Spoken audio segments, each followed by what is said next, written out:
Juan de Capistrano fue presbítero de la Orden de Hermanos Menores, que luchó al servicio de la fe y costumbres católicas en casi toda Europa. Con sus exhortaciones y plegarias sustentó el fervor del pueblo fiel, defendió también la libertad de los cristianos. Nació en Italia, en la región de los Abruzos.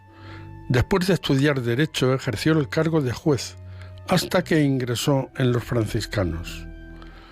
Una vez ordenado sacerdote, viajó infatigablemente por toda Europa predicando, trabajando en la reforma de las costumbres y en constante lucha contra las herejías de su tiempo. Moriría el 23 de octubre de 1456, con 70 años de edad, en la localidad de Unglac, junto al Danubio, en la actual Austria. Imploramos la intercesión de nuestro santo emigrante del día, San Juan de Capistrano, y la de la Santísima Virgen, nuestra Madre, la Señora de esta casa, para que protejan a todos los hermanos que están siendo víctimas de violencia en todo el mundo.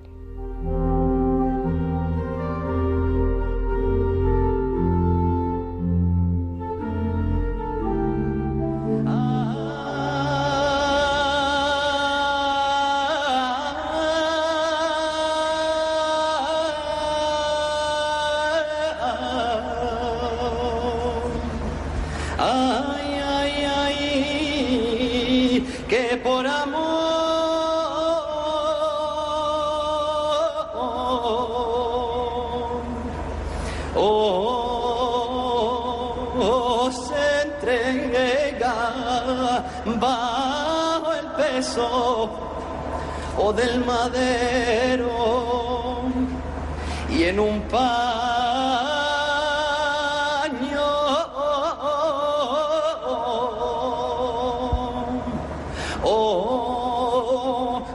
no deja su rostro de Dios bueno.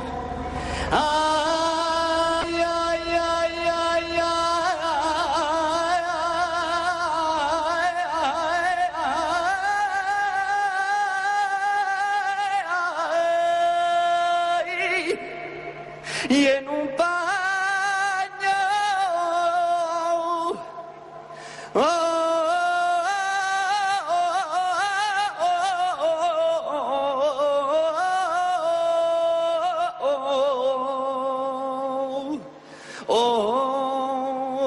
no deja su rostro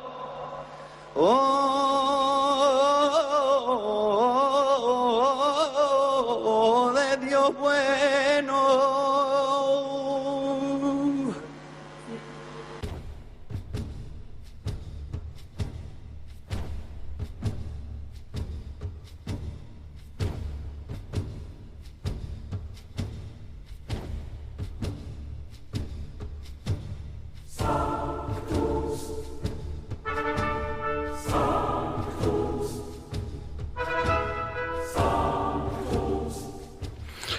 Queridos amigos, España sigue liderando el ranking de países que más misioneros envían al mundo.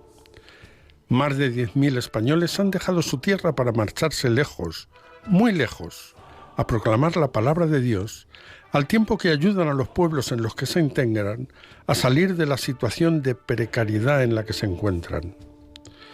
Los misioneros españoles tienen una cierta predilección por América, donde se integran el 70% del total.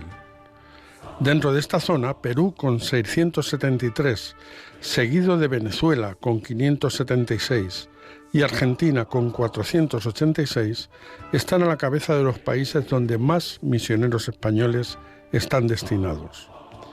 Después de América sigue África con el 12%, Europa con el 11%, Asia con el 6% y por último Oceanía con algo menos del 1%. Es impresionante la labor que estas mujeres y hombres realizan allí donde son destinados. Lejos de las comodidades del primer mundo, estos héroes se entregan la vida para salvar a todos los que les son confiados. Desarrollan la educación donde no existe, aportan una posibilidad sanitaria donde se carece de ella, Desarrollan proyectos agrícolas, de empleo, un innumerable abanico de actividades con las que ayudan a dar pasos importantes a las comunidades donde se integran. Hoy queremos hablar de ellos, de estos emigrantes para testimoniar la fe, y aprovechando que la Iglesia celebra el Domum este fin de semana para ayudar a sostenerlos allí donde son destinados, les invitamos a ser generosos con esta colecta.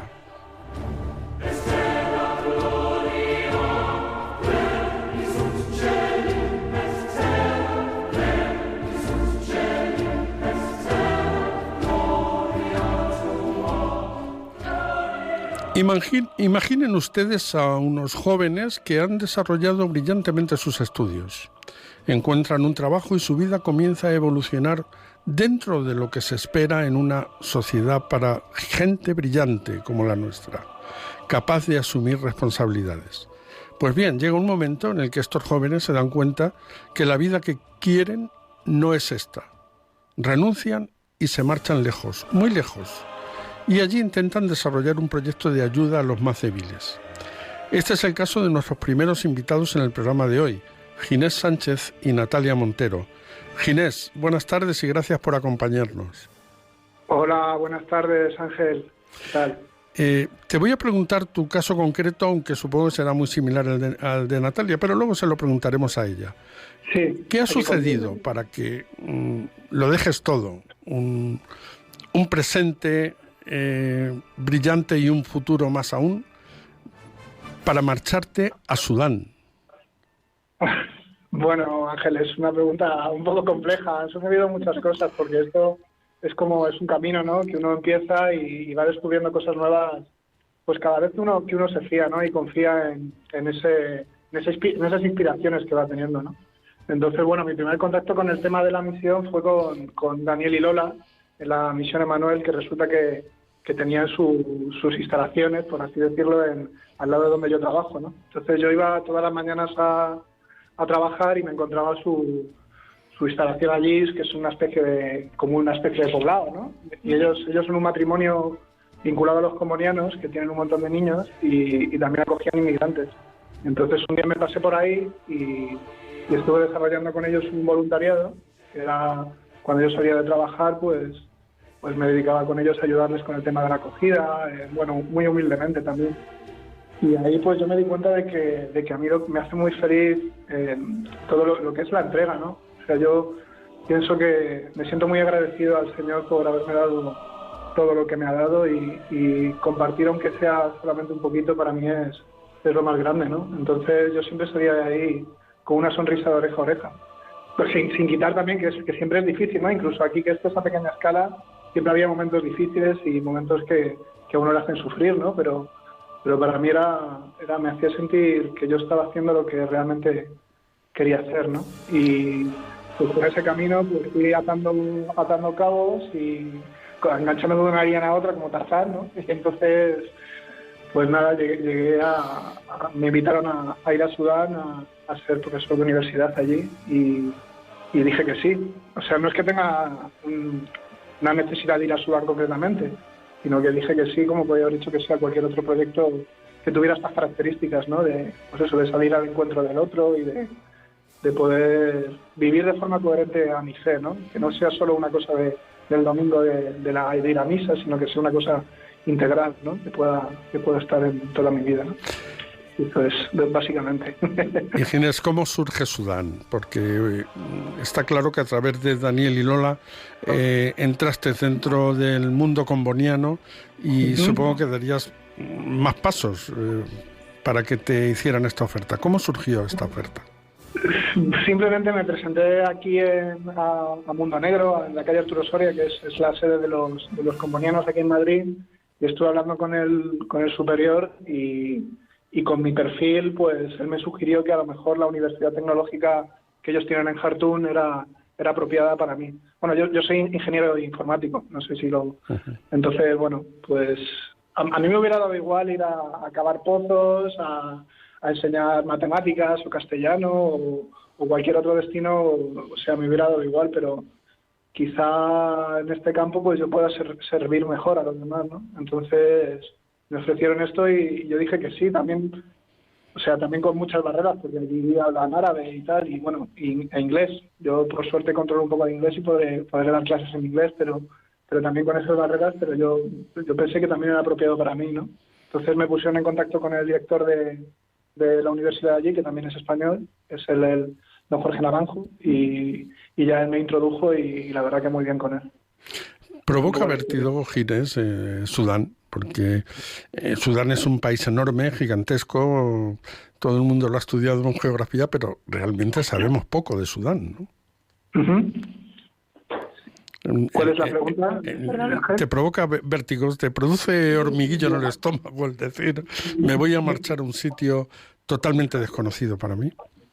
Muchísimo vértigo. Además es un país que, como tú bien dices, no nos llega absolutamente ninguna noticia ni nada, es algo que no, completamente desconocido, ¿no?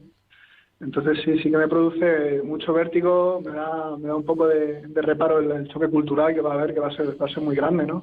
Porque yo si bien ya tengo experiencia con acogida de africanos pero no son de esa parte de África, ¿no? Y no son musulmanes de esa manera, ¿no? Tampoco. Y sí me da mucho vértigo. También la inestabilidad política que hay allí y todo, pero bueno, no sé, es una aventura, ¿no? ¿Tienes perfilado qué es lo que vas a hacer exactamente en la universidad?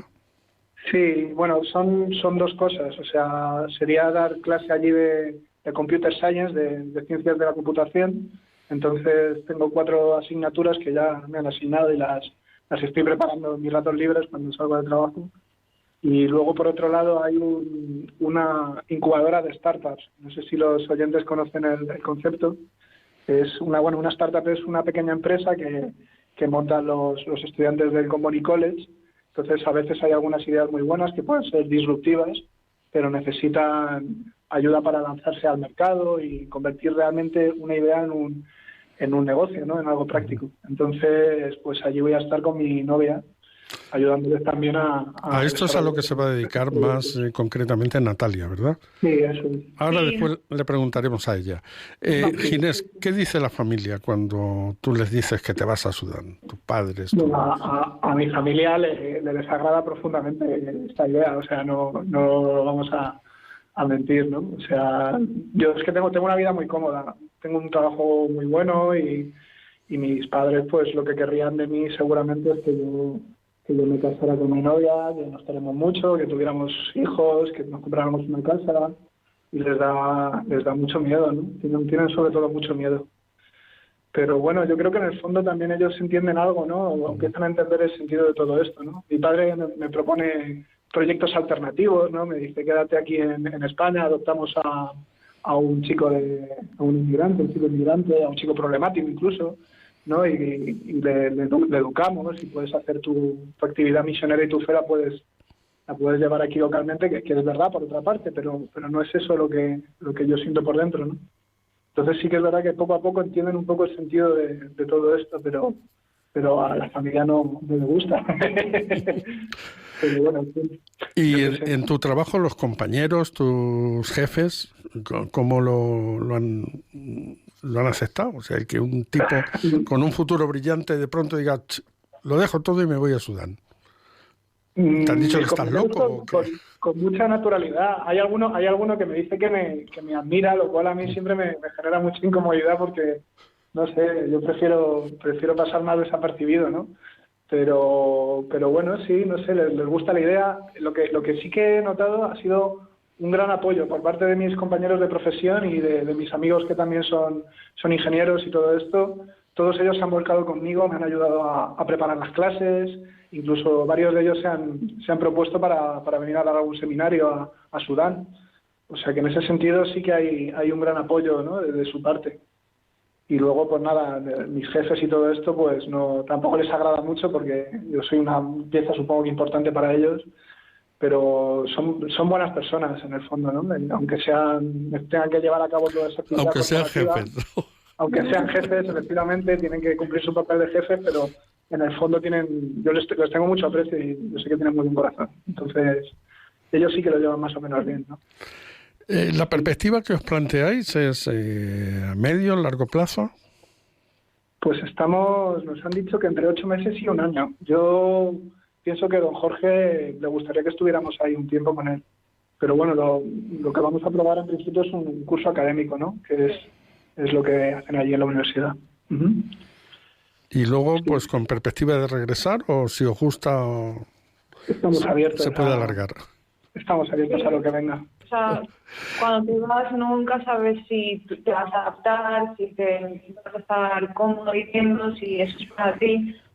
O sea, no puede darte la situación de que digas, esta vida no es para mí, yo lo con toda mi buena intención, creía que este camino era el que yo tenía que seguir, pero finalmente no es, y esto no es lo que tengo que hacer. Entonces, Natalia, ¿tú trabajas actualmente? Bueno, yo estoy estudiando una oposición, pero han empezado a trabajar para una empresa como gestora de proyectos que está en Reino Unido. Ajá.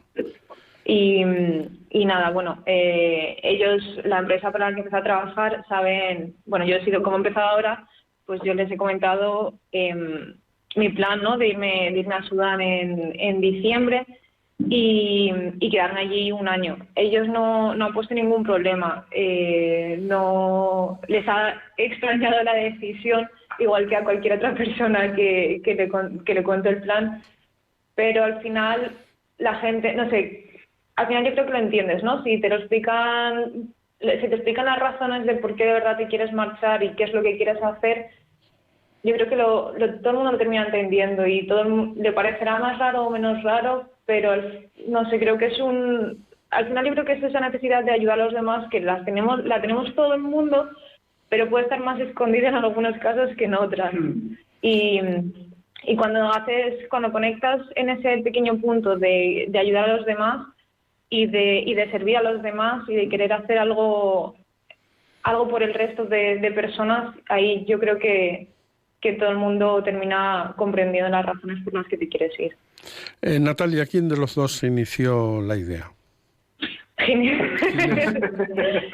llegó un día con un rosario que habían hecho en un asentamiento de mujeres en Uganda o en Kenia, sí, o por ahí.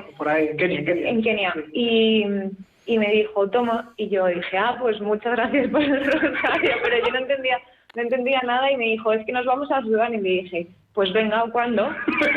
¿Ah, sí? ¿No hubo ningún tipo de discusión? No, yo es que estudié filología árabe y luego estudié cooperación internacional. Entonces yo tenía muy claro desde el principio que quería dedicarme a aportar mi granito de arena al mundo, a devolver un poco a la sociedad lo que a mí me ha dado la sociedad. O sea, yo soy muy afortunada porque he tenido y tengo muchas cosas buenas en mi vida y siempre he querido que en la medida de lo posible ayudar a los demás a que pudiesen alcanzar eso. O sea, yo no tengo la respuesta definitiva, no puedo dárselo todo a todo el mundo, pero en la medida en lo que pueda es lo que quería hacer. Entonces, bueno, pues a mí me gusta, yo ya estuve en Etiopía y... ya has estado allí. Sí, pero yo no fui de misionera, estuve haciendo mis prácticas del máster en Etiopía. Y sí que es verdad que fue una experiencia un poco agridulce y tenía una espinita. Entonces, el decir, bueno, tengo que volver a África, pero lo pasé un poco mal y tener que volver a dar esa oportunidad y tener que hacer ese camino de reflexión de decir, vale, lo que a mí me pasó en este verano, en el 2018, en Addis Abeba, no es lo que me va a pasar en el 2022 en Jartum. Y bueno, así fue como haciendo ese proceso de reflexión y no extrapolando mis sentimientos de un momento en 2018, pues le dije, pues al final estoy muy contenta, la verdad, tengo ya muchas ganas de irme. Natalia, ¿y tu familia cómo acepta? Bueno, si tú ya habías estado en cooperación internacional, habías estudiado esto, ya había un claro direccionamiento hacia, en un momento dado, marcharte fuera, aunque sea... Sí, claro, pero no, a España esto no les gusta. ¿Esto no les gusta? No, ni que estudiase eso, ni que me marche fuera, ni nada. sí que es cierto que ya con los años pues han aprendido que no me pueden parar y que lo que quiero conseguir lo consigo y hacia donde quiero ir voy. Entonces, bueno, mi madre sí que es cierto que le gusta mucho la idea, me apoya, me ha dicho que venga hija adelante, pero el resto, bueno, pues al final tienes miedo por el desconocimiento, y ya sea el desconocimiento del país, porque es que no te llega nada de información, y luego el desconocimiento de Dios, en cierto modo, ¿no? Tienes que entender su camino y comprender qué es su camino y qué es lo que te está pidiendo para aceptarlo, ¿no? De primera. Natalia, ¿y tú allí qué vas a hacer concretamente? Ginés va a dar clases, pero tú te vas a hacer cargo de un vivero de empresas, ¿no? Cuéntanos cómo es esto. Sí, bueno, la universidad ha creado una incubadora de startups porque en Sudán ha habido un embargo económico durante muchos años. Entonces el país no tiene tejido empresarial. En Sudán no tienen ningún tipo de actividad Visa, por ejemplo, que creemos que está en todo el mundo, pues allí no puedes pagar con tarjeta de crédito, no está McDonald's, por ejemplo, tampoco, así como empresas de referencia que son mundialmente conocidas y ellos necesitan crear ese tejido, crear empresas para sacar el país adelante. Entonces la universidad lo que ha hecho ha sido crear una incubadora para que los estudiantes y bueno, otros pequeños empresarios que tienen sus ideas allí en Sudán puedan acudir a un sitio en el que les enseñen cómo formar su negocio, ya sea a nivel de modelo de negocio, el plan de marketing, cómo organizarlo, cómo conseguir clientes, hacia dónde direccionarse, cómo posicionarse, dónde pueden encontrar más negocio, a quién pueden acudir si necesitan fusionarse con otras empresas, por ejemplo. Y es un poco lo que han montado en la universidad, es eso, un lugar donde la gente pueda ir a empezar a desarrollar el tejido empresarial del país. Uh-huh. Además, está muy enfocado en las tecnologías y en negocios que puedan empezarse y desarrollarse desde un ordenador. Este tipo de negocios son los que menos inversión inicial necesitan, porque tú necesitas tu ordenador y a través de tu ordenador metes un código y creas una aplicación, ¿no? Por ejemplo, del móvil o un programa que utilices pues para hacer cuentas o para escribir documentos o lo que sea. Y bueno, tú dices un ordenador, pues a lo mejor me gasto 1.000 euros en un ordenador, ¿no? Pongamos. Pero ya solo necesitas 1.000 euros, ¿no? Y tú tienes tu casa y tienes tu mesa y todo esto. Si quieres montar una floristería, por ejemplo, necesitas un local, necesitas agua, necesitas comprar macetas, cubos, o lo que sea, y luego las flores.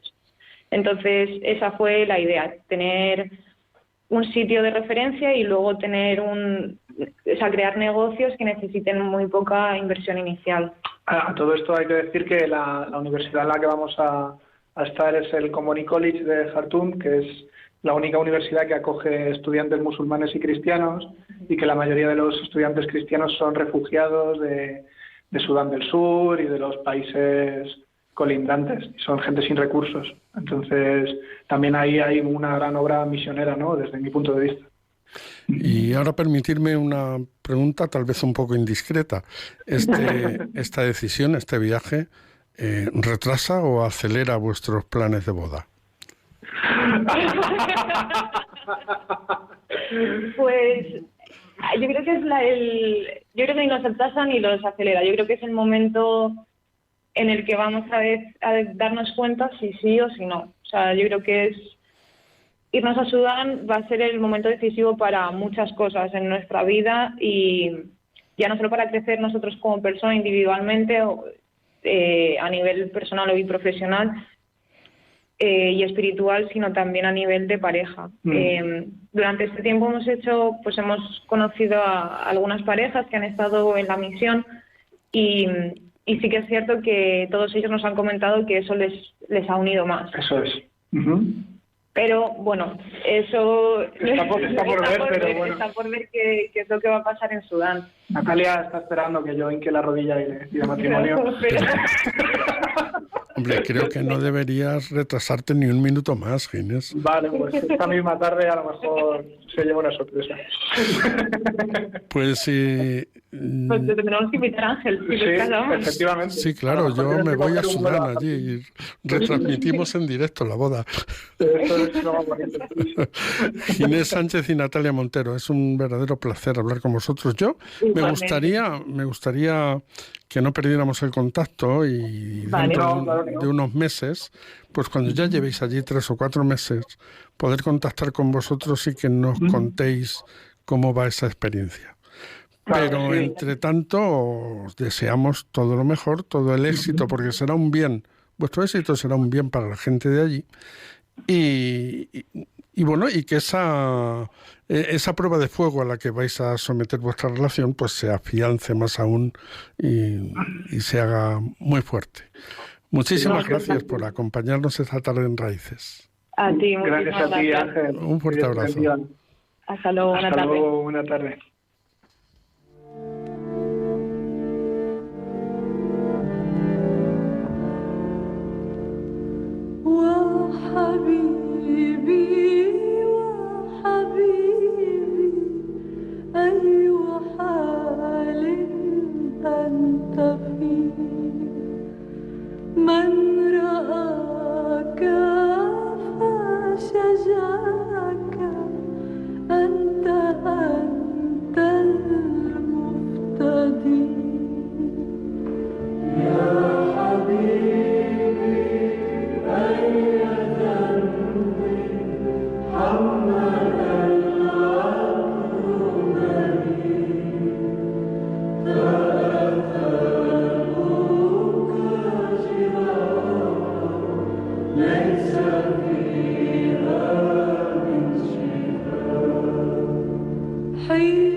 Queridos amigos, están ustedes en Raíces, el programa sobre migraciones que Radio María emite en la tarde de los sábados.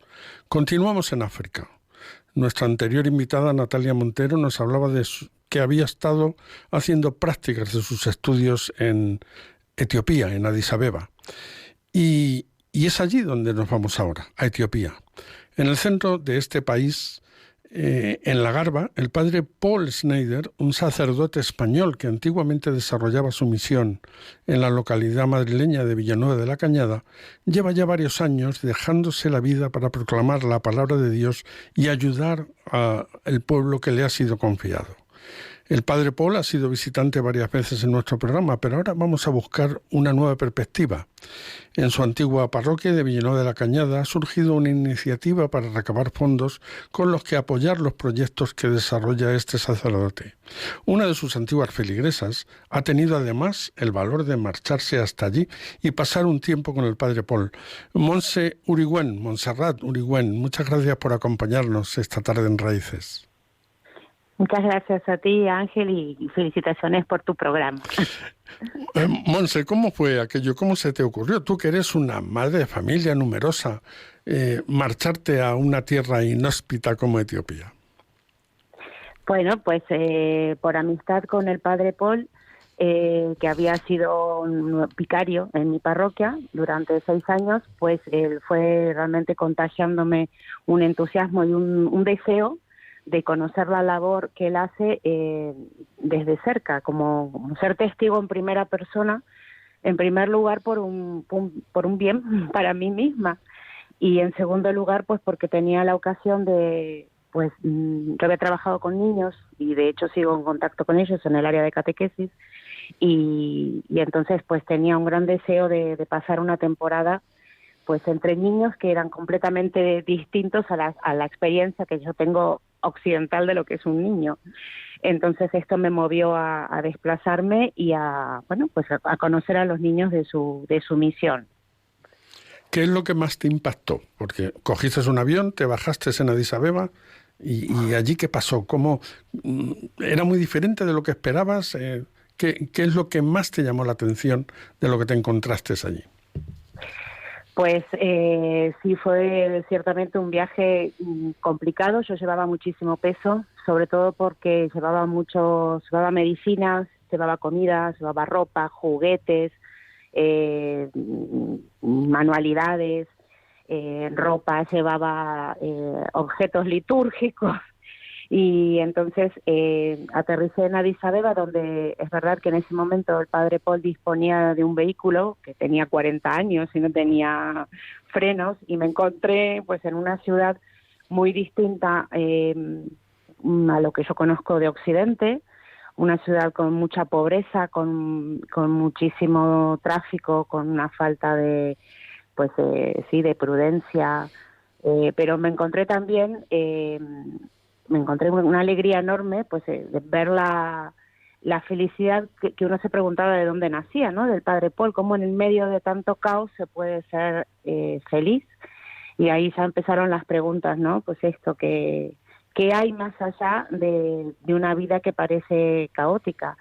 Y ciertamente pues todo fue muy distinto a lo planificado, porque lo primero que yo pensaba que iba directamente a una misión aislada en la montaña, y lo que ocurrió es que me tuve que quedar 5 días en un hospital porque el padre Paul traía un niño que tenía una herida, de la cual tenía una herida con un aspecto muy desagradable, tuvieron que hacer una cirugía, y lo que creíamos que era simplemente pues una herida infectada pues terminó siendo tuberculosis ósea.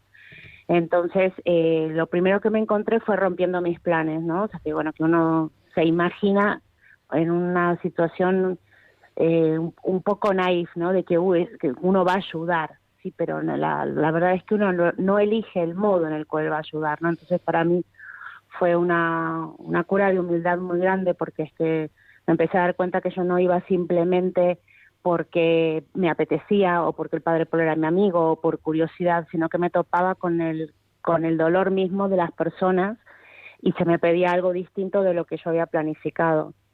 Entonces, lo que me impactó fue la tremenda pobreza, pero unida a una, o sea, gente que estaba, que es feliz, sonreían a pesar de lo que yo vi en ese hospital, que era tremendo, ¿no? De la parte hotelera, ¿no? Que lo que nos fijaríamos en Occidente diríamos, uy, qué tremendo, ¿no? Pues uno va más al fondo y dice, esta gente es feliz a pesar de lo que estoy viendo delante de esta miseria que tengo delante. El padre Paul es uno de esos regalos que el Espíritu Santo hace con frecuencia a su iglesia. Tú saliste ya, dejaste el hospital y te fuiste con él a su misión. ¿Cómo es? ¿Cómo es la misión del padre Paul? ¿Cómo vive? ¿Cómo es aquello? Descríbenoslo si puedes. Bueno, pues he de decirte, Ángel, que yo fui hace 2 años, unos meses, entonces ha evolucionado en parte la misión. Hoy te podría contar cosas distintas, pero bueno, en aquel momento tuvimos que hacer un viaje larguísimo que culmina en un pequeño poblado que se llama Kirara. Es el último pueblo donde existe algún tipo de camino de tierra. A partir de entonces uno tiene que ascender hasta la misión del Padre Paul andando, o en el mejor de los casos en burro. Como yo llevaba mucho equipaje, pues el burro se llevó el equipaje, nosotros fuimos andando. Uno tiene que atravesar un río, el río Lagarba, y siempre ascendiendo, porque la misión del Padre Paul se encuentra en montaña, en altura, y completamente aislada, no hay caminos. O sea, es un camino que hace un sendero que hace la marca de la huella de los pies, porque a veces ni calzado tienen. Aún así, es una misión preciosa por el ambiente que se respira, la alegría que hay, los lazos que existen entre las personas no puedo decir de afecto, pero sí son buenos vecinos entre ellos. La misión del Padre Paul cuenta con una pequeña iglesia, la iglesia de San Francisco, y unas dependencias parroquiales. Así es el corazón, es el centro de la misión. Tiene una campana como objeto más destacado, una campana que llevaron los franciscanos hace muchísimos años. Todo lo que existe alrededor es montaña, que en el mejor ahora hay muchas chozas que el Padre Paul se ha encargado de reparar, porque eran chozas realmente de adobe, lleno de agujeros, con muy mal estado, y techo de paja. Hoy en día, en estos 2 años, el Padre Paul se ha encargado de que cada familia, hay aproximadamente unas 2.000 personas por las laderas de la montaña, que su centro neurálgico social es la misión del Padre Paul. En estas viviendas hoy en día están totalmente reparadas con techos de lata, de metal, y las paredes encaladas, y todas las familias no tienen que padecer hoy los estragos que hace tanto la sequía como la lluvia torrencial. La misión ahora, en este momento, tiene tierras de labranza. Cuando yo llegué, el Padre Paul hacía 9 meses que estaba, como dice él, todo por descubrirse. Él es muy bonito verlo trabajar, porque él trabaja pico en mano con las personas, se involucra como trabajador, como un padre, porque si hay algo que aprendí en la misión es que no se puede, en medio de semejante pobreza, hablar de Dios sin hablar también de las necesidades que se tienen a nivel material. El Padre Paul habla del Señor como testigo. Es increíble, la lengua que hablan es muy complicada. Sin embargo, yo cuando participaba diariamente en la misa veía como el Padre Paul predica en la lengua que es el amárico, la lengua común, luego habla en un dialecto que es el oromo, pero es precioso de ver cómo él se involucra con las familias, entra a formar parte de su vida, en una compañía. A partir de entonces se puede hablar de Dios. Pero lo que él percibió en ese momento al llegar es que estaba todo por hacer. Había muchas personas sin trabajo, mucha gente sin educación, por supuesto sin sanidad. Entonces él empezó a hacer una labor que es muy lenta, y con ayuda de muchas personas desde España, fundamentalmente desde Getafe, pero también contando con su familia, todos, para poder ayudar a estas personas, primero a obtener algo que es la dignidad del ser humano, el poder trabajar. Él da trabajo. La misión es un lugar donde da trabajo, donde se da trabajo a hombres y mujeres para que puedan tener un sustento. Todo esto ha ido creciendo en estos 2 años. El Padre Paul no solo ha dado trabajo, sino que también ha entregado tierras para que se puedan cultivar, familias que no tenían nada, ha ayudado a comprar animales, siempre con una inteligencia de que yo no soy un Papá Noel que vengo aquí a traer dinero y a dar créditos y eso, no soy eso. Soy un padre que te enseña a trabajar y que te ayudo, pero poniendo tu persona a trabajar en primera instancia. Eso fue lo que me encontré cuando llegué. Monse, este viaje, esta estancia allí con el padre Paul y con su pueblo, ¿cómo te ha cambiado? Pues muchísimo, porque yo no miro de la misma manera desde que he estado así lo que es la realidad. O sea, me he empezado a dar cuenta que se puede ser feliz con mucho menos de lo que poseemos, de que además el primer punto de encuentro con el Señor es una comunidad. Para mí el valor de la comunidad, el valor de la amistad ha crecido exponencialmente desde que he visto que no se predica tanto con la palabra, sino con el testimonio y el acompañamiento. También es verdad que a mí me ha hecho tomar muchísima conciencia del valor del cristianismo, de la fe que tenemos, porque esta fe, cuando se vive, vives más intensamente y con más alegría tu propia humanidad. O sea, el desplegarse del ser humano cuando uno está en contacto con Cristo da esperanza, da riqueza, te hace resplandecer, no te achica, no te resta nada. Entonces a mí me ha cambiado porque también tengo mucha más conciencia de la necesidad que tenemos de transmitir la fe, de realmente llevar la buena nueva, que es lo que he visto que hace el padre Paul. O sea, yo desearía ser alguien que pueda traducir al Señor no con palabras, sino no solo con palabras, sino con la acción. Y la acción y la oración. He aprendido que no se puede ser una persona de acción sin contemplación. La Garba me ha facilitado también la experiencia de lo que es el silencio interior, de que uno no puede largarse a la misión como si fuera una ONG, sino de que para poder entrar en acción uno necesita estar muy unido al Señor. Para eso necesitas la oración, la contemplación, el silencio, conocer tu fe, transmitirla como testigo y a veces sin tener la posibilidad, como le di a él, sin poder tener la posibilidad de expresar con palabras la verdad y la hondura de la fe que tenemos. Pero sí una compañía, el valor de la amistad, de la compañía, para mí han crecido muchísimo. Montserrat Uriwen, testigo de un gran misionero y madre de familia y muchísimas cosas más. Gracias por acompañarnos hoy en Raíces. Te enviamos un fuerte abrazo y te vamos a regalar una canción de tu tierra natal, Argentina.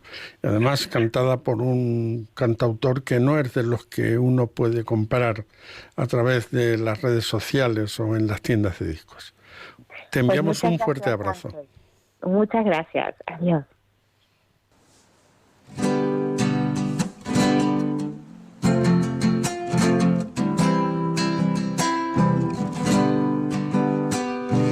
Las manos de mi madre parecen pájaros en el aire. Historias de cocina entre sus alas, heridas de hambre. Las manos de mi madre saben qué ocurre por las mañanas. A la vida, horno de barro, pan de esperanza. Las manos de mi madre llegan al patio desde temprano. Todo se vuelve fiesta cuando ellas vuelan junto a otros pájaros, que aman la vida y la construyen con el trabajo. Arde la lo cotidiano se vuelve mágico, se vuelve mágico. Queridos amigos, están ustedes en Raíces, el programa sobre migraciones que Radio María emite en la tarde de los sábados. Estamos hablando de los emigrantes para testimoniar la fe. Las manos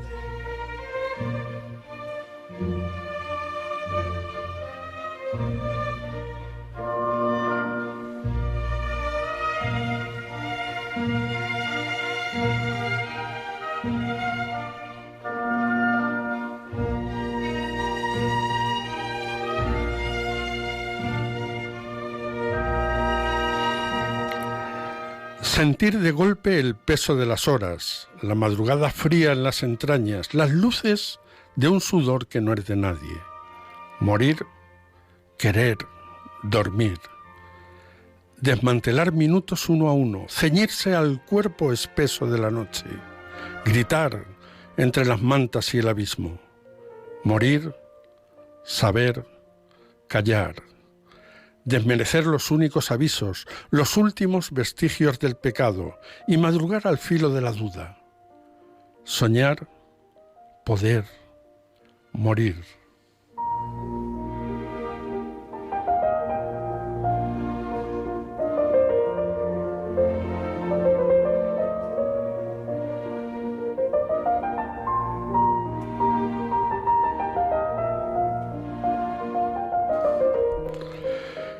Isabel Almería, bienvenida a Raíces y gracias por acompañarnos en esta tarde de sábado. Hola, buenas tardes. Gracias a vosotros por la invitación. El poema que acabamos de leer se titula Duermevela y pertenece a la obra Las horas horizontales que Isabel Almería acaba de publicar, pero no es este el aspecto de Isabel que nos interesa más en el día de hoy, aunque les garantizo que es muy interesante. Isabel es una mujer consagrada, pertenece al Instituto Religioso Memores Domini y ha pasado unos años como emigrante en Rusia, concretamente en Moscú. Isabel, ¿es fácil la vida en Moscú para un católico? Bueno, fácil depende. Si quieres estar en el ambiente católico, hay posibilidad, hay poca, hay un 2% de católicos. Es fácil si uno está abierto. Si uno está abierto a darse cuenta, sobre todo a entrar en relación con nuestros hermanos de la Iglesia Ortodoxa, ¿no?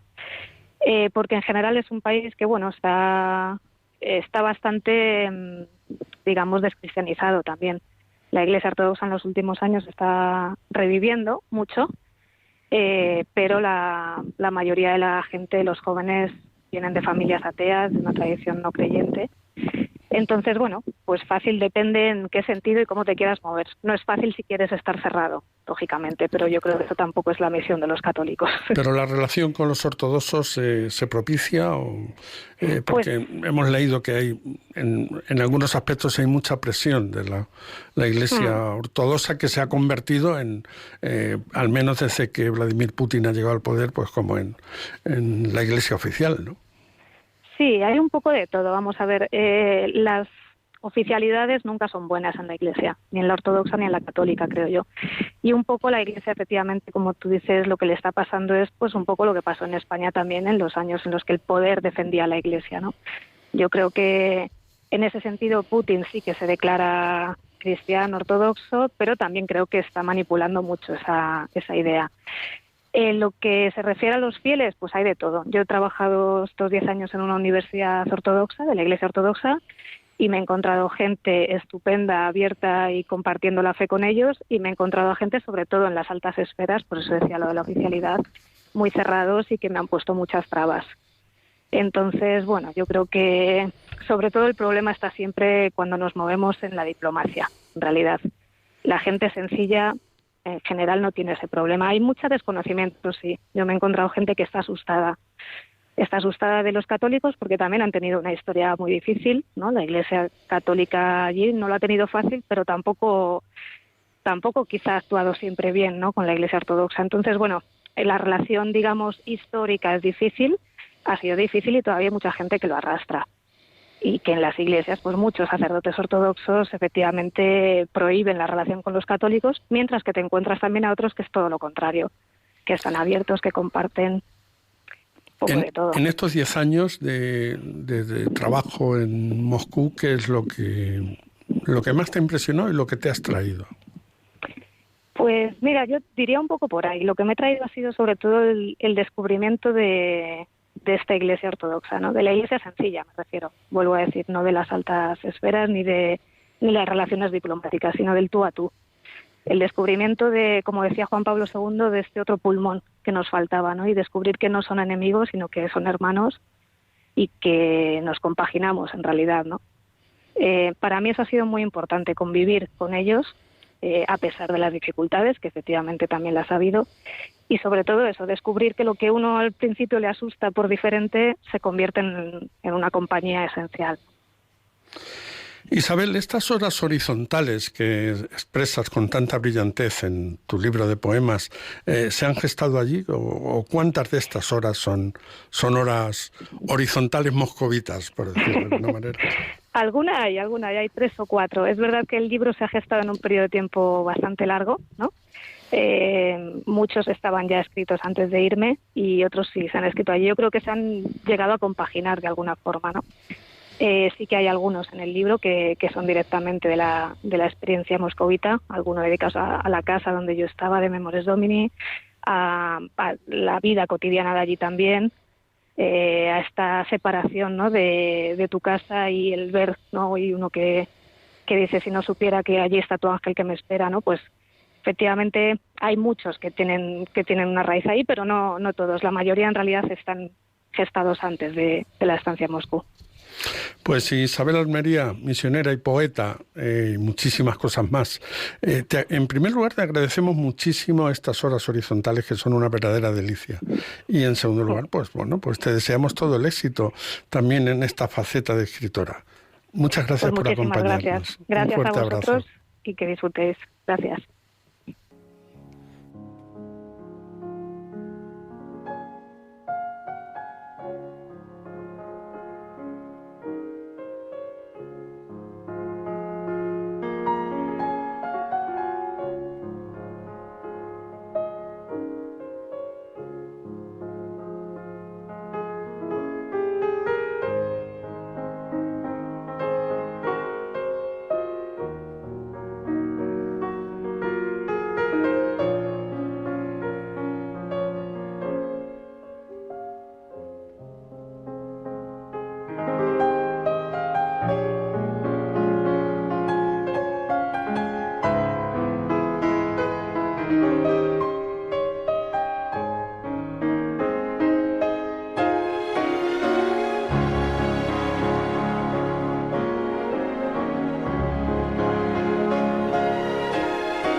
Queridos amigos, nuestro programa llega a su fin.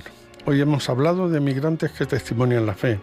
Agradecemos de nuevo su presencia en nuestro programa a Ginés Sánchez, Natalia Montero, Montse Urigüen y Isabel Almería. Y nos despedimos de ustedes hasta que dentro de 15 días podamos venir a desarrollar una nueva propuesta. Solo nos queda desearles que pasen una feliz quincena y recuerden, quédense con lo mejor, no se conformen con menos. Quédense con Radio María, porque lo mejor viene ahora, no se hace esperar y se llama Buscadores de la Verdad.